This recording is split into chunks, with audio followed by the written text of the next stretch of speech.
Hey guys, welcome back. Today we're going to be doing some live swatches of the new Sigma Untamed palette, and we're also going to be comparing it to a few palettes that are in my collection that I think might be kind of similar. So first let's go ahead and just take a look at the packaging really quick. This is beautiful. I love like kind of the animal print design. It has a smooth cardboard finish, the actual palette itself, and then these stripes are kind of like a felt, and they definitely attract some dust. As I was just leaving it sitting on my desk over there, it's already gotten some dust particles in it, and I'm sure once I get makeup on my hands it's going to do the same thing because it's very much like the ABH palettes, how they have that kind of felt texture and they get really filthy. Then on the back we have all the different colors that are in the palette laid out with the shade names. This formula is actually supposed to be like a really clean formula according to Sigma's website, so I'll just go ahead and pop a picture of that up on the screen. It's supposed to be without so many different ingredients, especially when it comes to the talc. I've really been sort of mindful of that lately, and even though this palette includes talc, on the website they said that they only use talc that is certified asbestos free, so that's also something to consider if you are avoiding talc for that reason. So now let's go ahead and look at the inside, and I just think this palette is so gorgeous and really perfect for the fall time. You have a lot of variety in this one, which I think is what I love the most about it. You have, purples to do purple looks with, you have, the golds, you have greens, you have these warmer orangey and red shades. You also have like a beautiful champagne shimmer for the lid, which is always like really versatile. And then you have this dusty lavender pink right here. You also have like a taupey brownish gray, which I think is a great crease color to do any of these looks. And then you also have your matte black, your matte ivory. So I like that they put basics in here, but also some pops of color as well. You also have this beautiful royal blue shimmer. And then the brush itself is also really nice. I'm a big fan of Sigma's brushes in general. I think they're really good. I don't know why I can't pop this out.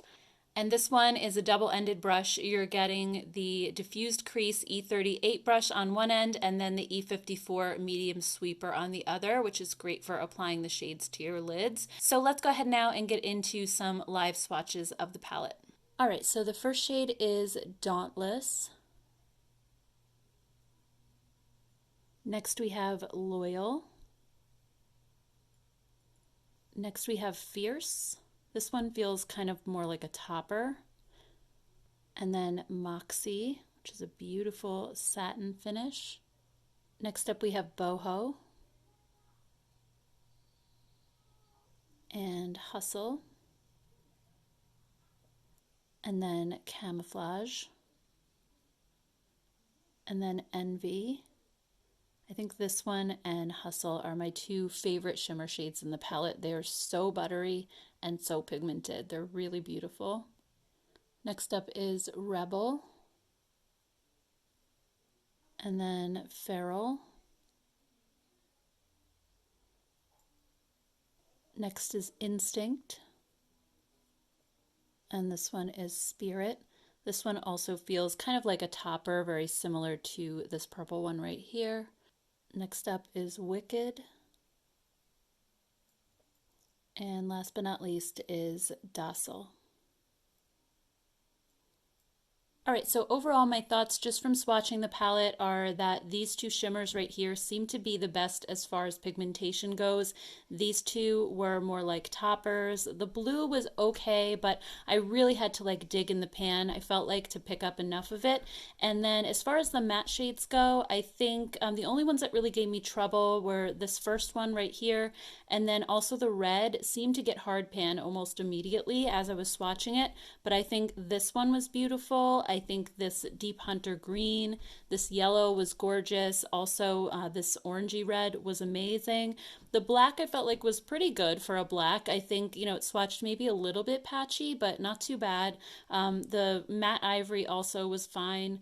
So overall, I think it swatched really, really well for the most part. So I'm excited to start playing with this one on my eyes. All right, so now let's go ahead and get into some comparisons, and this is definitely by far my most requested comparison, the Untamed versus Subculture. So looking at the two side by side, I think these both have a very similar kind of fall vibe. They're very colorful overall, but not bright colors. I think they're more of those muted earth tones. And I think that, they share a lot of the same types of shades. I think the biggest differences jumping out at me right away is that the ABH palette doesn't have the purples that the Sigma has. It has these two and then also this one. Plus the Subculture palette only has two shimmer shades. You have this deep gold and then also this duochrome right here. Everything else is matte, whereas the Sigma palette has 5 shimmers plus the satiny one. So there's definitely a difference in the types of textures that you have in these palettes. So why don't we go ahead and look at some swatches. All right, so I went ahead and swatched all the shades that I thought could be comparable. And first of all, I have to say, dipping into the Subculture palette, as you probably noticed, mine is not very well loved. I didn't use this a lot when I first got it, mainly because of all the controversy surrounding the formula and how it was too powdery. But honestly, it's swatched like a dream, so it's making me want to take this palette out and play with it again, because just look at these matte shades along the top row here.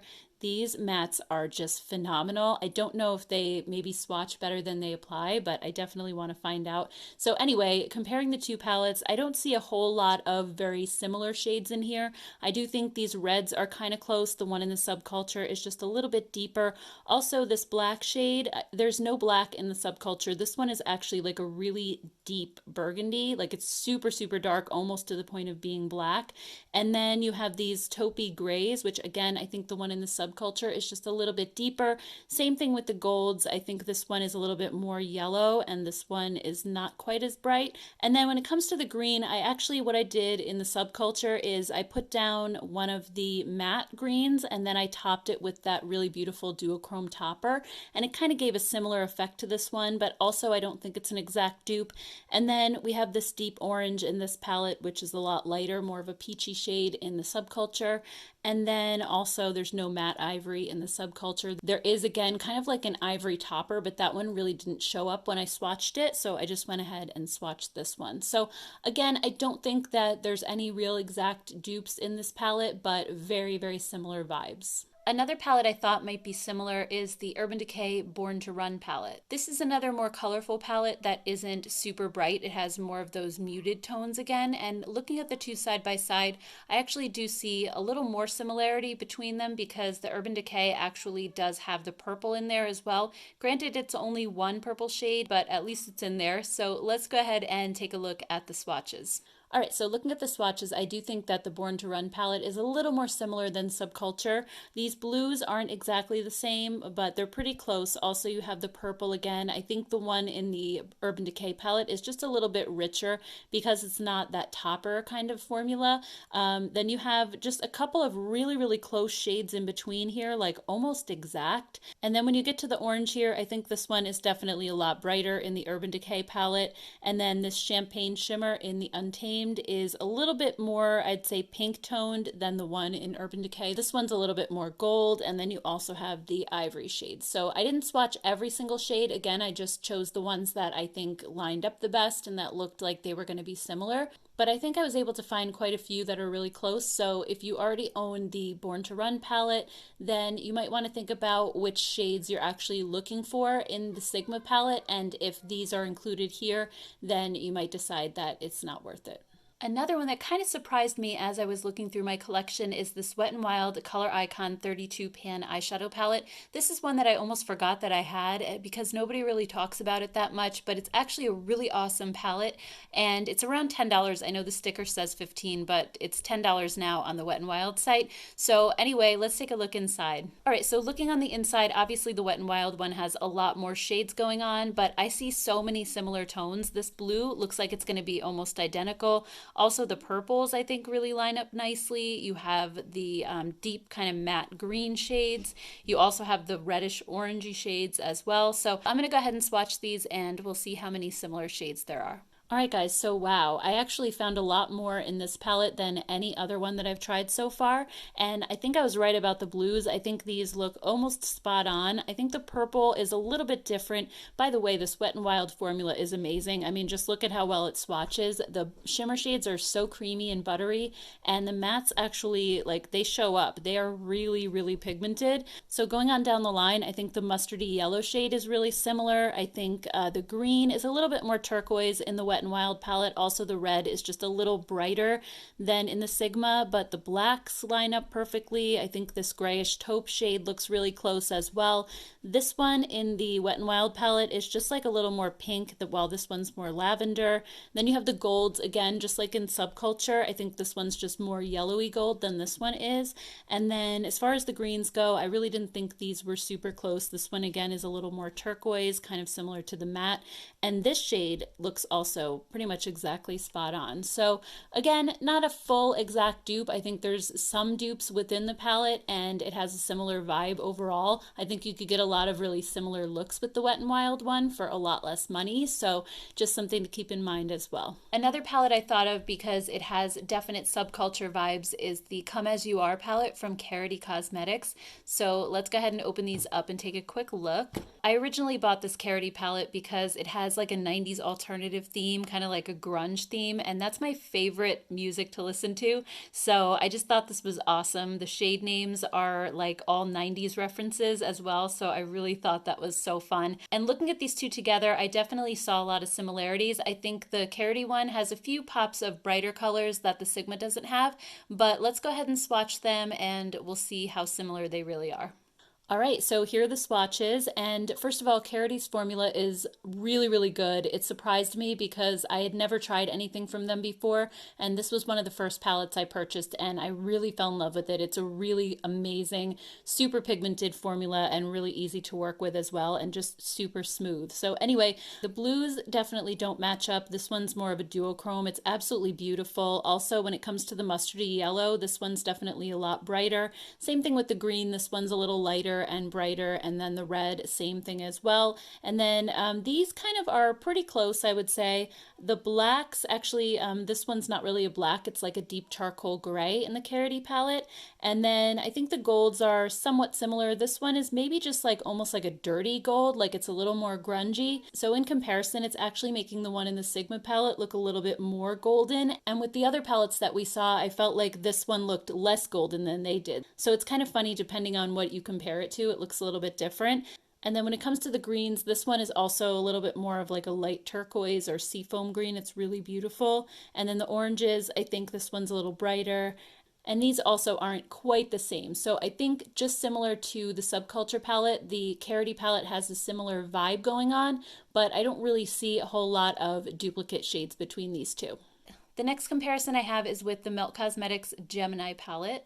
And while I didn't think that these were exact dupes, I did see some similar shades in the Melt palette that I thought might be helpful in case those were the shades you were interested in with the Sigma palette, particularly the greens and the mustard yellow and some of the warm tones. So let's go ahead and take a look at some swatches. So as I mentioned, there were just really a couple of shades that I thought might look close in these palettes. The first ones being these greens, and I think that the one in the Sigma palette, the matte, is quite a bit deeper, as is the shimmer shade. These are a little on the lighter side, and this green is just a little more metallic while this one is smoother. And then you have the mustard yellow shades. I think this one's a little deeper and more grungy again, while this one is a little bit brighter. And then you have these warm tones, which actually look kind of close in the pan, but this one is definitely more like reddish orange, and this one is just more of a warm brown. The blacks are obviously very similar, and then when it comes to the golds, this one is definitely more on the coppery side. So I just wanted to put this one out there in case you were mostly interested in these tones and not so much the purples and the other shades in the Sigma palette. So if you already have Gemini and you see yourself using these types of tones a lot, I think you could get some pretty similar looks with this palette. All right, and then last but not least, we have the Nabla Poison Garden palette. So at first glance, I really didn't think these two were going to be similar. The Poison Garden palette doesn't have any of the greens that the Sigma has, but then when I took a closer look, I realized that they do actually have some shades in common. So let's go ahead and swatch these two and we'll see what they look like. Okay, so here are the shades that I found that I thought were pretty similar, and Nabla's formula is one of my favorites in my collection. It's absolutely beautiful. So first up we have the blues, and this blue from the Nabla palette is actually a matte shade, and it's one of the more unique blues in my collection. It's so stunning and super pigmented, so it doesn't completely line up with the one in the Sigma palette. Then you have these purples. Again, the Sigma one is more of a topper, so this one's a little bit more rich and more pigmented. Then when it comes to the mustardy yellow, this one's a little bit brighter again. I think these deep brick reds are almost spot on. Then when you have the taupey shade, this one's a little bit more brown in the Nabla. And then when it comes to the satin lavender shade again, I really didn't find an exact match. This one is more of like a pink shimmer. And then you have the two golds side by side. These two are a little different. It's deeper in the Sigma palette. And then the darkest shades in each palette, this one's actually a navy blue, and then you have the black shade. So not an exact dupe, but I think there is enough similarity there that I wanted to show this to you guys. All right, guys, so that's everything I was able to find, and honestly, I think I was able to dupe most of the shades in this palette with some of the others in my collection. I think the most elusive shade for me to find a match for was this Moxie shade right here. This one was really tough. I didn't see a shade like that in any of the other palettes that I have, and even this one, Fierce, I think while there were some purple shimmers, none of them were exactly the same kind of texture. This one is a lot more sheer than the others that I found, but I think pretty much everything else I was able to find something at least pretty close to it. So anyway, guys, I hope you enjoyed this video and found it helpful, and I would love to hear from you down in the comments if you can think of any other palettes that might look similar to this one. I would love to hear your thoughts. Thank you guys so much for watching. Please don't forget to hit the subscribe button before you go, and I'll see you all in my next video. Take care, guys. Bye.